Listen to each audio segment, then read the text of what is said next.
Hey there everyone, in today's video I'm going to show you how to fix Neverness to Everness crashing, not launching, or lagging on mobile.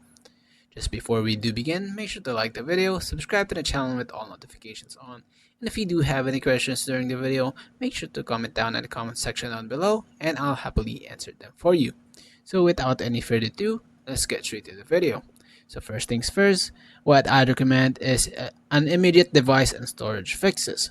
To do that, just go ahead and free up spaces. Ensure your iOS device or your mobile device has at least 10 gig or more of completely free storage so the heavy Unreal Engine 5 assets can load properly without crashings. But what I'd recommend is actually at least 10 to 13 gig of free space.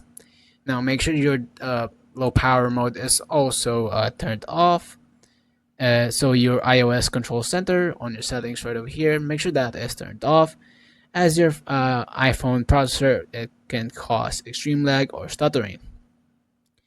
Now make sure your system memory is also closed, so everything is closed on the background right over here, all of that,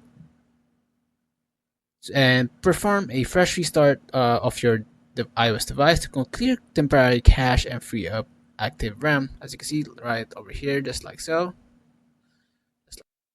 And relaunch the game to see if the problem still persists. Now for the in-game optimization and settings, drop your in-game settings down to 30 FPS to reduce thermal throttling and stop sudden crashes during intensive combat. And reduce graphics presets, like make sure that you test everything out from the lowest, go to the highest until you know which one is the best.